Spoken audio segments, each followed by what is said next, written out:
Good morning, everybody. In this video lecture series, what I'm going to cover is gravitation and satellite motion. So I'm going to talk about what gravity is, some of the calculations we can do with gravitation, talk about the sense of weightlessness, where that comes from, why things orbit, where does orbit come from, define orbit, and then we're going to talk about satellite motion, such as, how long does it take a planet to go around the sun, for example, so the period, or to calculate the orbital speed, and talk about Kepler's laws, which models satellite motion. This is the first of probably a few parts of this lecture series. So, like I said, I'm going to talk about gravitation, be able to calculate the force. Talk about calculating G. So at this point, we kind of just said G is 9.81, and we can measure it in lab. We do with kinematics, but what we can actually do is measure it a different way. And this is how we know how to calculate G of other planets or other celestial bodies, such as the moon. How do we know the moon is 1.6 meters per second squared? So I'll show you how we figured that out. I'll talk about the sensation of weightlessness. Why do people float in space? Talk about orbital velocity, Kepler's 3 laws, and orbital motion. So the story of gravitation starts with Newton. And it all starts with the connection between the apple and the moon. So story said that, one day we have Newton here and he's sitting underneath a tree and he's wondering about the moon. Why is the moon there? And then all of a sudden he sees this apple falls. And he noticed that the apple is falling. But then he thinks about the moon, which is orbiting us, and says, does the moon also fall? So that is the big question that he has here. So why do things fall? We see that the apple falls because of the earth. So does the moon fall because of the earth?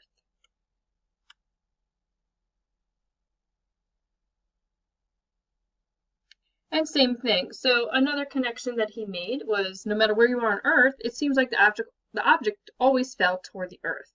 So that if I was here in America, the apple falls down. If I went to a different country, such as Africa, for example, we see that the apple still falls to the Earth. So he made the connection that things fall to the Earth. So then he had a thought experiment. He's like, if I took an object and just let it drop, it will drop straight down. But then if I took an object and I threw it, it takes some time to go horizontally. But because I'm throwing it horizontally, it actually moves horizontally, naturally, and falls vertically. But notice that the object's over here instead.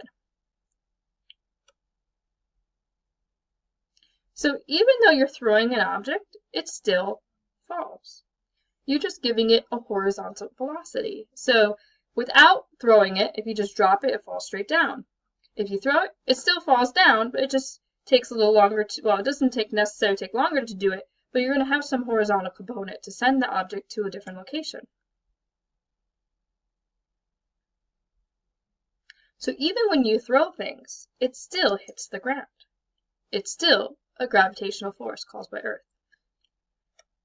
But, if you throw something really, really fast, it's going to take time to traverse Earth, and it will land in this location. So imagine you threw this horizontally. We'd see that it would fall toward Earth. We know that without gravity, the object would just kind of, as you can see in this animation, go forward like that. So it is, in fact, gravity is causing it to fall. But imagine if I threw this object faster. So notice that as I go faster, the curve of the Earth kind of starts to matter, right? I mean, even though we look at the Earth and it looks flat, there is curvature to that. So imagine you started to throw it really far, okay? To the point where it's starting to fall with the curvature of the Earth. So as you can see right here, that's the case. We're throwing it so fast that all of a sudden it's starting to kind of align with the curvature of the Earth. And you can kind of see where I'm going with this. If I throw it even faster, we're going to go further. To the point where if I throw it fast enough horizontally, I could get what we know as orbit. orbit happens when the object has enough horizontal velocity that it, quote, misses the Earth, if you will. So remember, just as a side note, that if I take an object with no horizontal velocity, it will go straight down, just like we predicted. Just if I take this pen, there you go, it goes straight down, right? But if I threw this pen with enough velocity and nothing was in my way, like nothing, if I threw with enough velocity, I can send this pen into orbit. It will come back around and do that. So this was the big connection Newton made. Objects appear to fall but miss the Earth, therefore continuously falling. Objects in orbit are falling, just like the apple falls. The difference between the apple falling and orbit is that the apple has no horizontal velocity, and an object like this that's being launched horizontally must have enough velocity to have to more or less miss the Earth. So that gives rise to the idea that the moon is also falling to the Earth. But more importantly, that the same force that causes the apple to fall is the same force that causes the moon to orbit or to fall. Both of these are called falling, and we always call things that fall the force of gravity. Although we don't say force of gravity, but we know that this falls because of gravity. The moon also falls. It is because of the force of gravity. Gravitation is everywhere, which is why we call it universal. Universal gravitation means everything is falling into everything else. The sun, the Earth is connected to the sun. It's falling, just like the moon, just like the apple, into the sun.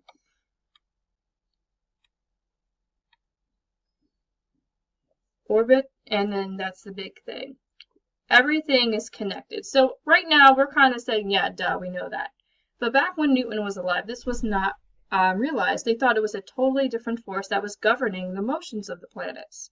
So the realization that the apple falling and the moon falling was huge. It's a huge idea that something on Earth is connected to the heavens. And this is the key part right here. So you have to throw it fast enough. If you don't throw it fast enough, then yeah, it's going to hit the ground. So take a second to pause this video and watch it. It kind of nicely summarizes what I've talked about and goes into a little more theory about why and about the Newton's laws of universal gravitation. So take a second, pause the video, and watch it.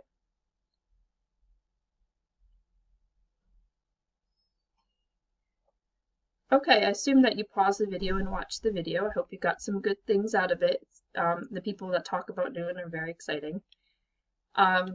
So, Newton's universal law of gravitation means that there is an attractive force between two objects in relation to their mass. It's always an attractive force, and it which means it never pulses. So in other words, when I drop this object, we never see it go the other way. It always is an attraction. It's always toward.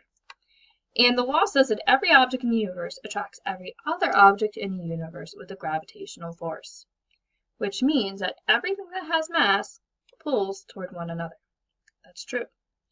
Which means that, yes, gravity is holding me down right now with with our attraction, but I'm actually attracted to this tablet, this pen, this mouse that I have here, this book over there.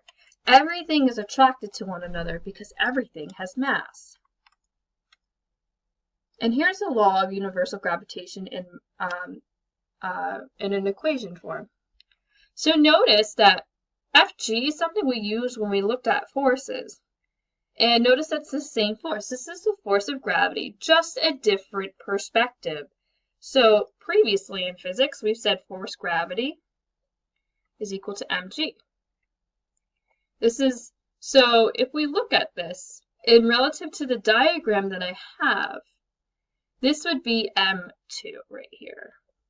Because this is the object feeling the force, and g represents the value of the acceleration. So this is not the force of gravity, this is an acceleration.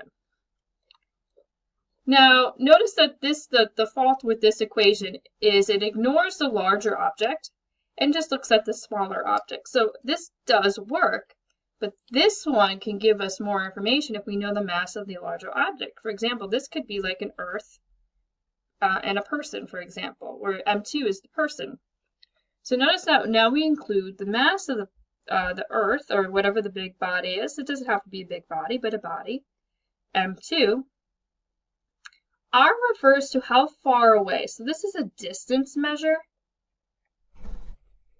Now it's R because technically no matter where we are in our circle, as long as we're at the same distance, we're going to have the same force. So technically this sweeps out a circle. So that's why it's R squared. But this is a distance when we do this. And then we have a constant G right here. So this accounts for the very small, super small force that gravitation exerts on objects. So this is, I'll show you some examples, but this is why that the book that's on the shelf over here doesn't get attracted to me, because the force is actually incredibly small. Now these are all multiplied, G times M1, M2 over R squared.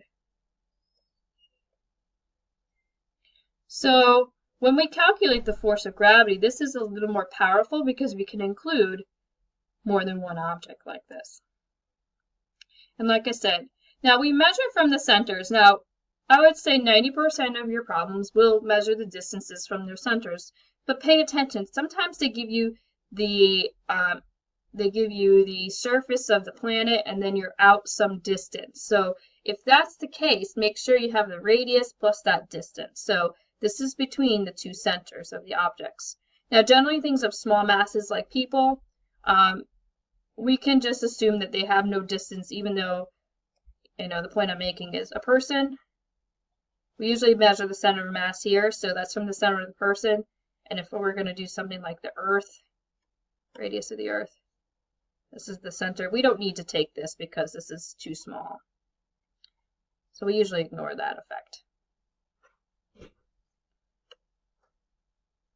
So M1 refers to the mass of the first object, and M2 refers to the mass of the second object, and measured in kilograms. So if you're given things in grams, you must convert.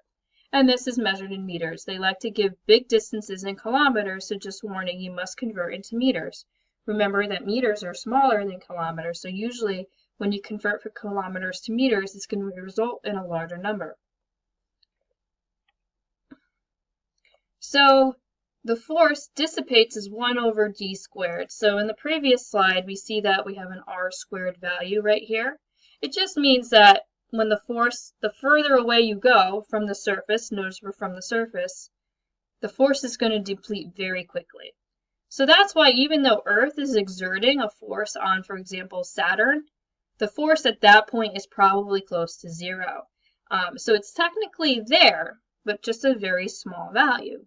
So yes, objects influence each other, but very small forces occur because of that. So let me just show you an animation and then I'll stop the video. So if I go to this right here, you can see this program is demonstrating the universal law of gravitation in terms of the value. So right now we have M1, M2 separated by 1, 2, 3, 4 meters away.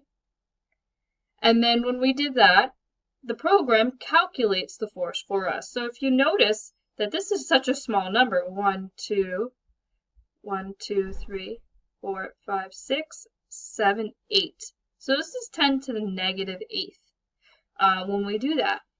And I hope you notice some interesting things too, and I'll continue this in the next video, is that this value here, the force of 1 by 2, so the pull from 2 onto 1, is the same as force of 2 by 1. Notice that these are the same values. This is a direct result of Newton's third law. For every action, there's an equal and opposite reaction. And you can see if I play with this, if I increase the mass, I increase the force. If I decrease the distance, I also decrease the force. Some of the features. I'll show you some more features in the next video.